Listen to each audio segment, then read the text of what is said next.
Muy buenas tardes a todos. Continuamos con las ponencias de esta tarde. Mi nombre es el doctor Manuel Alejandro Hernández Gurrola. Soy médico de base adscrito al servicio de hemodinamia de aquí del Hospital de Centro Médico Nacional Siglo XXI.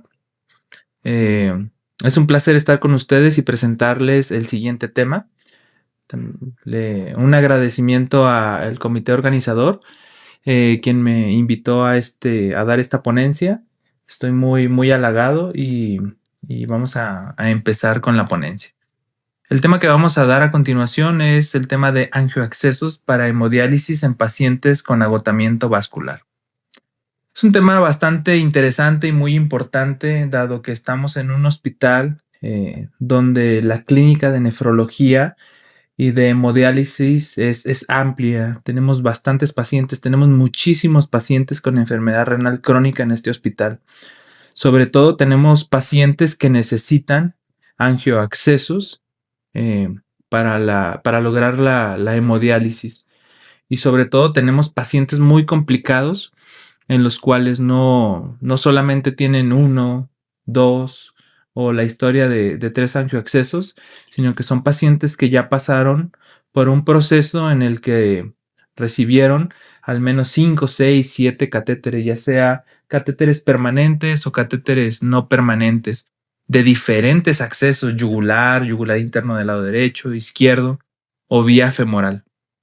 Es por eso que el tema que vamos a ver a continuación nos parece de vital importancia para saber qué es lo que debemos de hacer cuando nos enfrentamos a este tipo de pacientes tan complicados. Vamos a continuar.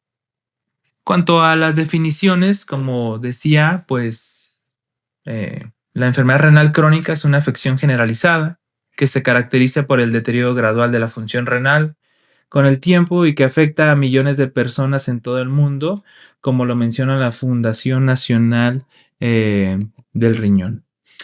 Como sabemos, el tratamiento de la enfermedad renal crónica se basa en diversas estrategias destinadas a retrasar la progresión y controlar las complicaciones. Y es aquí donde nosotros entramos. En casos avanzados puede ser necesaria la hemodiálisis o el trasplante renal.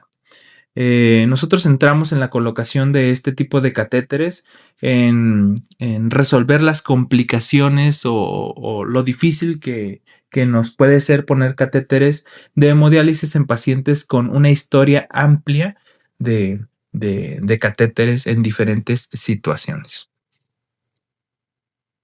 El acceso vascular constituye la piedra angular fundamental de cualquier tratamiento de hemodiálisis extracorpórea y su adecuado funcionamiento influye directamente en la calidad de vida y la mortalidad del paciente. Entonces, la elección entre estos tipos de catéteres depende de las necesidades individuales del paciente y de la duración prevista del tratamiento de hemodiálisis. Cada catéter, perdón, que ponemos en la sala de hemodinamia son casos individualizados. Cada paciente es un caso individualizado. Revisamos la historia de catéteres que tiene, la historia de cateterografías, de tomografías que este paciente tiene para así lograr una buena planeación y un buen resultado en la colocación de los catéteres. Como lo mencionaba, cada paciente necesita o tiene necesidades individuales, ¿no? Un paciente puede tener una enfermedad renal crónica agudizada, donde necesitamos la colocación de un catéter para hemodiálisis no permanente. Sin embargo, también nos enfrentamos a pacientes que tienen enfermedad renal crónica y que están en espera de un trasplante renal y en lo que este paciente está en la lista de espera y recibe este trasplante renal, necesita un catéter de hemodiálisis. Entonces, nosotros optamos por catéteres permanentes, también llamados catéteres tunelizados, o otro tipo de pacientes en los que tienen o están cursando por la maduración de una fístula arteriovenosa, ya sea protésica o sea una fístula natural, así llamada. Entonces, utilizamos los catéteres eh, permanentes. ¿Qué indicaciones tenemos para este tipo de catéteres? Se recomienda la utilización de un catéter venoso central en pacientes, como lo mencionaba previamente, con insuficiencia renal aguda o crónica agudizada, o cuando se precise de un acceso vascular para efectuar hemodiálisis de forma urgente. También se recomienda la colocación de un catéter venoso central ante la trombosis de una fístula arteriovenosa no recuperable hasta la realización de una nueva fístula arteriovenosa.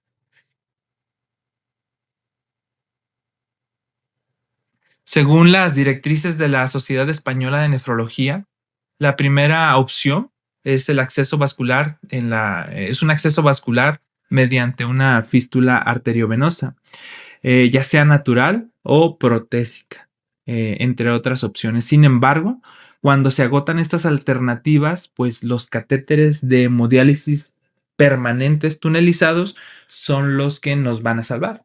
Y es aquí donde nosotros pues entramos con el paciente para poder colocarlos.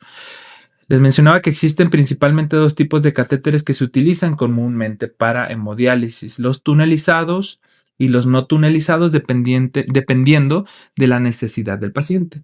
Teniendo mucha información, esto me parece importante, el riesgo de muerte es de 43% versus el 55% respectivamente, debido a muchísimos tipos de complicaciones, tanto complicaciones agudas, complicaciones tardías en este tipo de catéteres.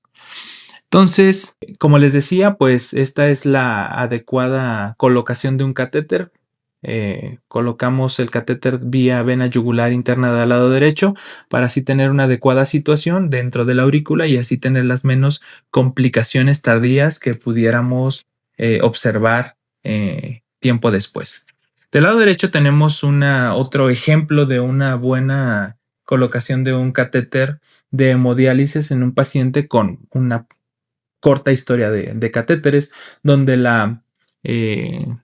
donde el acceso fue vía femoral, en este caso del lado izquierdo. Vemos un catéter no permanente que llega a la vena cava inferior, donde es pues, según las directrices y las guías de catéteres, es una adecuada situación. Un catéter no permanente que tenga un acceso femoral debe estar al menos en la vena cava inferior. ¿Va?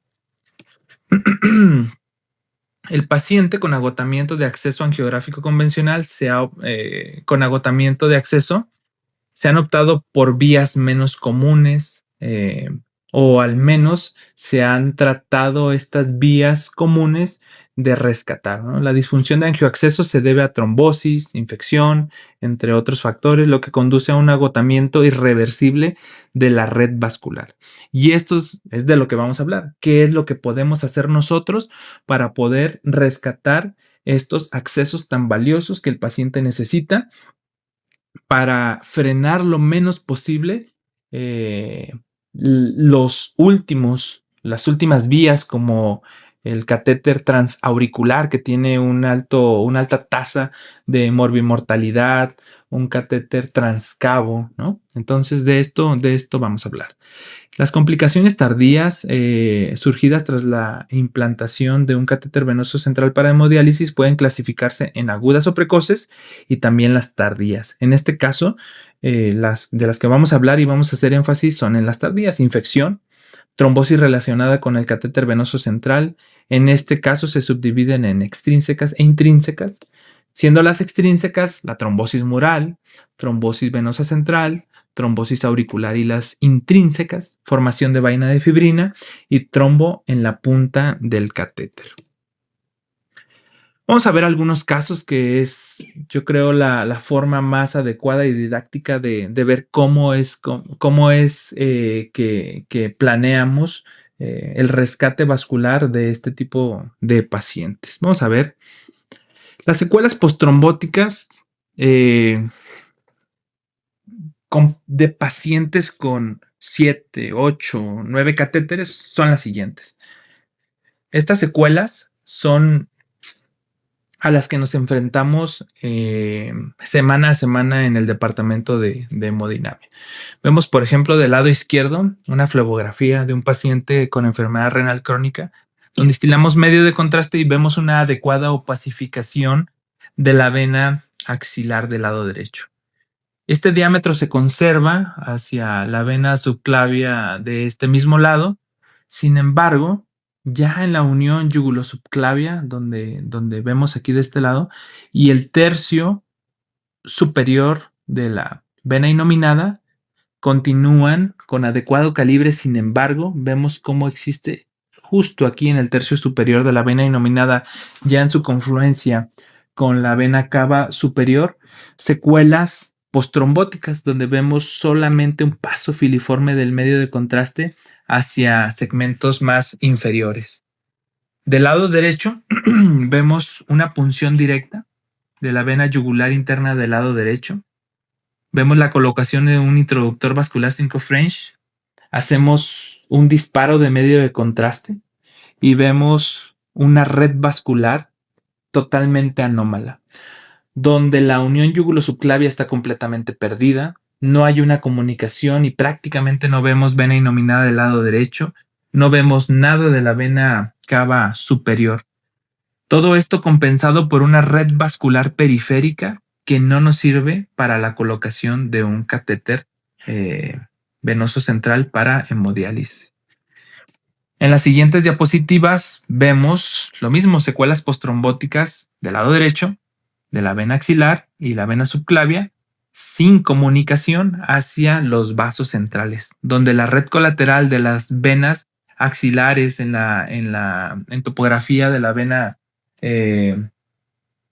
mamaria externa y mamaria interna son importantes. De la imagen del lado izquierdo vemos secuelas postrombóticas de la vena inominada de este mismo lado, donde lo único que vemos es red colateral a nivel axilar, red colateral a nivel cervical, sin paso del medio de contraste hacia la red venosa central. Entonces, estos pacientes, pues, prácticamente se ven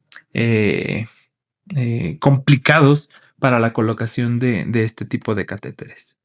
En esta siguiente diapositiva vemos lo mismo, secuelas postrombóticas, pero ahora en venas femorales del lado derecho, donde el paso de medio de contraste hacia la vena ilíaca de ipsilateral es solamente por un paso filiforme de medio de contraste a través de estas venas, secundario pues a los procesos postrombóticos por colocación de varios angioaccesos. En esta última diapositiva de secuelas postrombóticas vemos red colateral a nivel de las venas paralumbares con paso del medio de contraste hacia la red ácigos y la vena ácigos que vemos a continuación, donde no documentamos la vena cava inferior en ningún segmento. Entonces este paciente pues se ve igual condicionado a buscar y tratar de encontrar un nuevo acceso vascular no convencional. Entonces, estos ejemplos son para que vean los tipos de pacientes a los cuales nos enfrentamos para la colocación de catéteres para hemodiálisis. Entonces, ¿qué podemos hacer? ¿Qué podemos hacer para poder ayudar a este tipo de pacientes? Pues es tratar de rescatar estos accesos vasculares de la siguiente manera. Vamos a ver el caso número 1, el ejemplo número 1. En este paciente ya tenía perdido el acceso yugular del lado derecho, el acceso yugular del lado izquierdo y los dos accesos femorales. Entonces, este paciente ya tenía un catéter de hemodiálisis no permanente con un acceso subclavio del lado izquierdo, el cual disfuncionó. Lo primero que debemos de hacer para poder planear el recambio o la colocación de un nuevo catéter es hacer una buena cateterografía, donde instilamos medio de contraste a través del catéter que ya veíamos. Los hallazgos significativos en esta cateterografía es la vaina de fibrina que está en la punta del catéter que señalo a continuación. Si seguimos la red vascular, la vena inominada del lado izquierdo hacia la confluencia con la vena cava superior, vemos igual secuelas postrombóticas a este nivel, donde solo existe un paso diminuto del medio de contraste hacia los vasos más centrales. Lo que hicimos a continuación fue hacer un intercambio. Pusimos un introductor vascular 5 frames. A través de este introducimos un catéter diagnóstico, y lo que hicimos fue abocar lo más que pudimos este catéter de diagnóstico hacia las secuelas postrombóticas. A través de este catéter eh, pusimos una guía, la cual pudo vencer y pudimos pasar la secuela postrombótica. Tratamos siempre de colocar estas guías lo más lejos que podamos, en este caso hacia la tronco de la vena de la arteria pulmonar, perdón, para tener mucho soporte. A través de estas guías pasamos balones de angioplastía, hacemos la angioplastía, baloneamos la secuela postrombótica y vemos una excelente respuesta hacia esta angioplastía, donde observamos que la secuela postrombótica, si bien no abrió a un calibre natural o que tenía de primera vez, sí abrió lo suficiente para la colocación de un nuevo acceso vascular. Entonces, en este caso, ya colocamos el catéter. Sí, no es lo ideal, el acceso subclavio del lado izquierdo. Sin embargo, en este tipo de pacientes, que es la única ventana de oportunidad que tenemos, la aprovechamos, solucionamos los problemas que tenemos, en este caso las secuelas postrombóticas, y el paciente se ve beneficiado con la colocación de un nuevo angioacceso vascular. Vamos a ver el ejemplo número 2. El ejemplo número 2 tenemos este paciente. Este caso en particular me gusta mucho porque nos ejemplifica cómo es importante saber cuándo detenernos y cuándo buscar otra opción. En este caso hicimos una punción directa de la vena yugular del lado izquierdo, pusimos un introductor vascular, hicimos una flebografía de vasos centrales. Vemos como la vena innominada del lado izquierdo está dilatada, tortuosa. La comunicación hacia el primer tercio de la vena cava superior igual está dilatada, tortuosa. Vemos paso de medio contraste al sistema ácigos, aquí donde les señalo. Entonces vimos un paso filiforme del medio de contraste hacia la vena cava superior y después hacia la aurícula del lado derecho. Creímos que podíamos pasar. Introducimos un catéter, en este caso un catéter Simmons, donde abocamos la punta del catéter hacia la secuela postrombótica. Pasamos una guía hidrofílica, logramos pasar la secuela. A través de esta guía insuflamos un balón, hicimos plastía de la secuela, no logramos abrir tanto. Sin embargo, estábamos conscientes de que ya teníamos el acceso vascular asegurado. Lo que tratamos de hacer ahí en ese momento fue bajar ya el catéter, y no lo logramos. La punta del catéter siempre se mantuvo en la secuela que ya veíamos en las imágenes pasadas. A pesar de que teníamos una guía de soporte, nunca logramos vencer esa secuela postrombótica. Vemos aquí a nivel de cervical izquierdo cómo nuestro catéter se doblaba, y nunca logramos vencer esa secuela postrombótica. En ese mismo momento rastreamos con ultrasonido la vena femoral del lado derecho y optamos por hacer una segunda punción. Hicimos una segunda punción en la vena femoral del lado derecho y pusimos un introductor vascular. Hicimos una nueva flebografía, documentamos secuelas postrombóticas, vena ilíaca y femoral del lado derecho, y tratamos de rehacer este nuevo acceso vascular. Con un catéter diagnóstico subimos y con ayuda de una guía hidrofílica logramos vencer esta secuela postrombótica. Ya teniendo asegurado el acceso, tratamos de subir el catéter. Sin embargo, como ven aquí, las guías de soporte hasta se doblaban, no nos permitían pasar la secuela que ya les mencionábamos.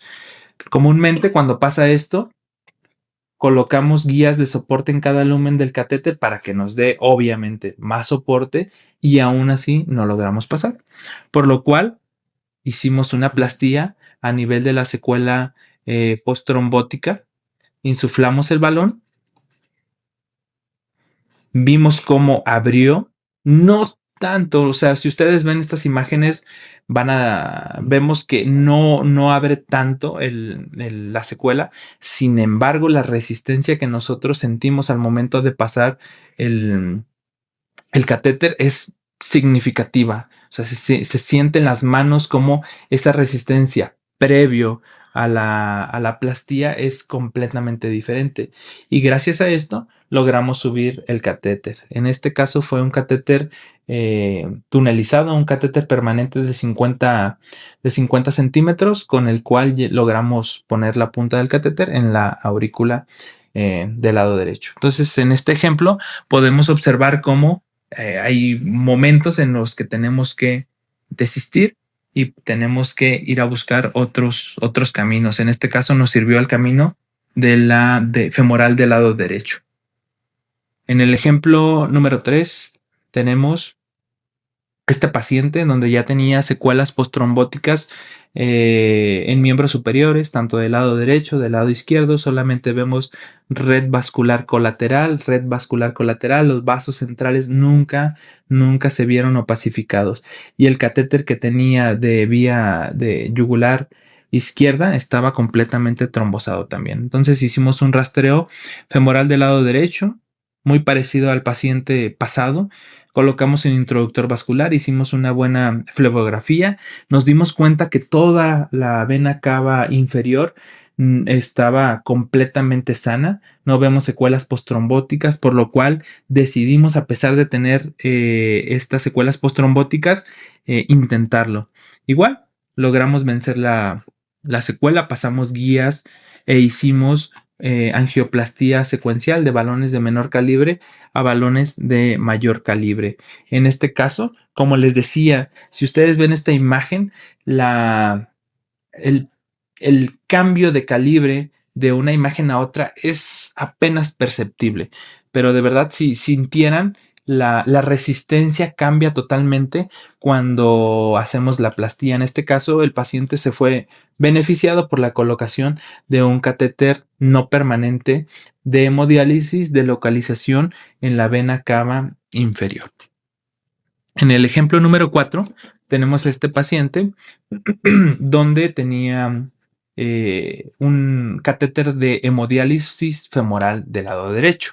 Este catéter estaba funcional, este catéter estaba 100% funcional para la hemodiálisis. Sin embargo, el paciente necesitaba un catéter para medicamentos y no tenía ninguna otra acceso vascular.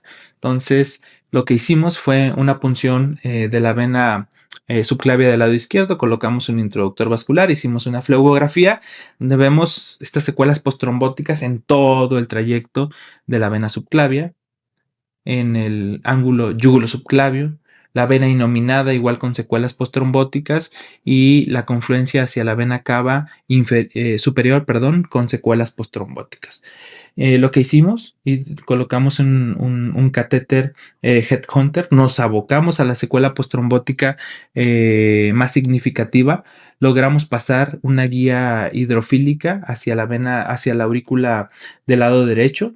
La introducimos lo más que pudimos para tener el mayor grado de soporte y así insuflar los balones en las diferentes partes donde teníamos la disminución del calibre de las venas que les mencionaba previamente. Logramos hacer una buena angioplastía y la colocación final de un catéter para medicamentos de este paciente que tenía secuelas postrombóticas muy importantes. Ok. En cuanto a las complicaciones tardías que veníamos viendo, una de ellas es la formación de vaina de fibrina, que es el ejemplo que les tenemos a continuación. Este paciente tenía colocado un catéter no permanente femoral del lado izquierdo, el cual disfuncionó en la sesión de hemodiálisis. Nos pidieron la realización de una cateterografía. Hicimos la cateterografía y nos encontramos con estos hallazgos. Vemos cómo tras la administración del medio de contraste solamente vemos la opacificación de este trayecto que llega hacia el segmento intrahepático de la vena cava inferior. Nos estamos enfrentando a una vaina de fibrina que va desde la punta del catéter, toda la punta pericatéter tiene la vaina de fibrina, recorre la vena femoral, vena ilíaca del lado izquierdo, toda la vena cava inferior, y este es el que impedía unos adecuados flujos en la máquina de hemodiálisis. Entonces, ¿qué fue lo que hicimos? Hicimos una segunda punción. Si ven en esta imagen, aquí está la punta del catéter que tiene la vaina de fibrina. Hicimos una punción al lado del catéter que tenía la vaina de fibrina. Hicimos una punción y vemos cómo en realidad no hay secuelas postrombóticas de este lado, lo cual nos permitió la colocación y la introducción de una guía de soporte con la cual hicimos una plastía secuencial de toda la vena cava inferior para poder adosar la vaina de fibrina a la pared de la vena cava inferior para la colocación final de un catéter de hemodiálisis permanente que llegó hasta hasta la aurícula del lado derecho. Ok. En ocasiones, las vías comunes como la vena yugular, las venas femorales, ya no las podemos rescatar y colocamos este tipo de vías pues no comunes. En el hospital al menos tenemos 7 casos de pacientes a los cuales les hicimos la colocación de un catéter de hemodiálisis transhepático. Hemos tenido muy buenos resultados en los catéteres, muy buenos flujos en los catéteres de hemodiálisis, los cuales también primero siempre pusimos catéteres no permanentes y alrededor de los 15 días, como está descrito, los cambiamos por catéteres permanentes. Vamos a ver un caso. Este paciente tenía ya secuelas postrombóticas de miembros superiores del lado derecho, del lado izquierdo, los cuales nos impedían la colocación de catéteres con vías comunes. Vía femoral, prácticamente pura red colateral. Nunca vimos una ventana de oportunidad para poder hacer angioplastía y poner el catéter como en los casos previos. Entonces, como está descrito, hicimos mediante vía ultrasonográfica una punción a la vena suprahepática izquierda. Aquí utilizamos una aguja Chiva con punta trocar. Llegamos directamente a la vena suprahepática izquierda. Colocamos una guía a través de la aguja Chiva. Hicimos un paso del sistema de intercambio NEF y así a través de las guías de soporte logramos introducir el catéter hacia la aurícula del lado derecho a través de la vena suprahepática izquierda. Tenemos el control postcolocación del catéter transhepático, un catéter que llega directamente de la vena suprahepática del lado izquierdo a la aurícula del lado derecho. Esta es una reconstrucción parasagital donde vemos cómo el catéter tiene una adecuada situación.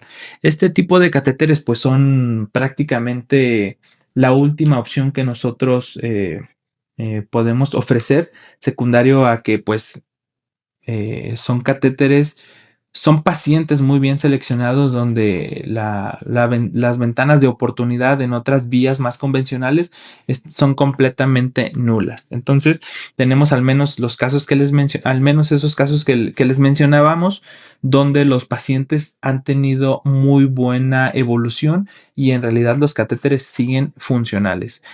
Siempre les ponemos un catéter no permanente. A los 15 días lo intercambiamos por un catéter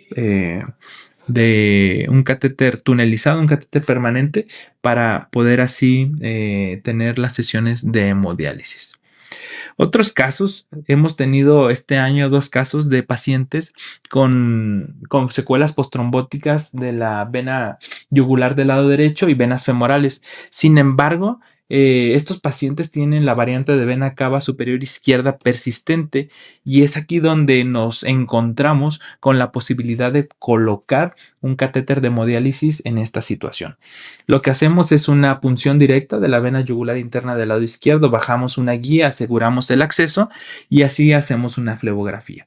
La primera imagen que vemos a su izquierda es una proyección anteroposterior, donde vemos, pues obviamente, la variante anatómica de una levocava.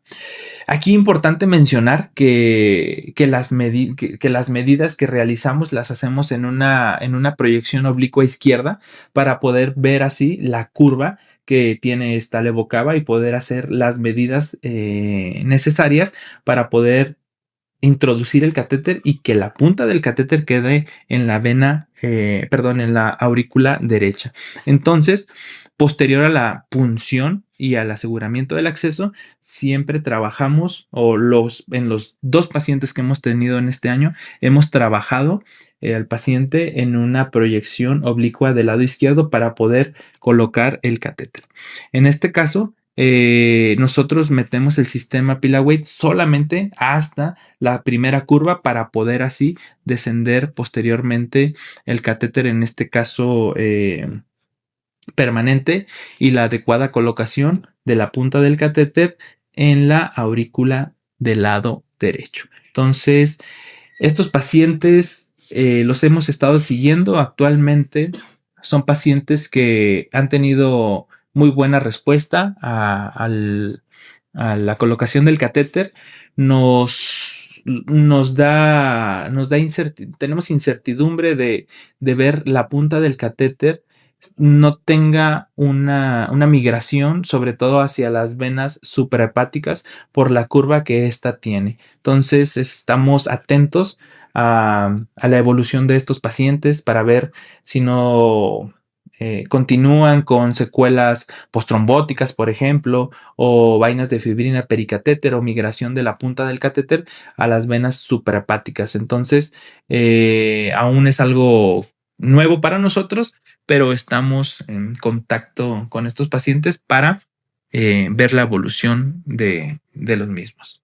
Entonces, en realidad esto es lo que hacemos con nuestros pacientes con muy difíciles accesos, ¿no? Como conclusiones, el tratamiento de la enfermedad renal crónica se basa en diversas estrategias diseñadas para ralentizar su progresión y controlar complicaciones. En los casos avanzados puede ser necesaria la hemodiálisis, como mencionábamos. Para esto, el acceso vascular es fundamental en cualquier tratamiento de hemodiálisis extracorpórea. Su eficacia y durabilidad depende de múltiples factores. En pacientes con agotamiento de angioaccesos convencionales se han optado por vías menos comunes o al menos tratar de rescatar siempre los accesos que ya mencionábamos. En nuestro caso, la elección de la vía transhepática resulta muy valiosa y nos ha arrojado buenos resultados muy satisfactorios, perdón, en la evolución clínica del paciente y también muy buenos resultados en el rescate vascular de accesos posttrombóticos que ya tenían secuelas posttrombóticas. Y pues vamos a continuar atentos a ver cómo evolucionan los pacientes con la colocación de estos catéteres en levocavas. Entonces, por mi parte, esto sería todo. Esperemos que la plática y la ponencia haya sido de agrado para ustedes. Y eso sería todo por mi parte. Muchas gracias por su atención. Les dejo mi contacto. Que tengan una excelente tarde.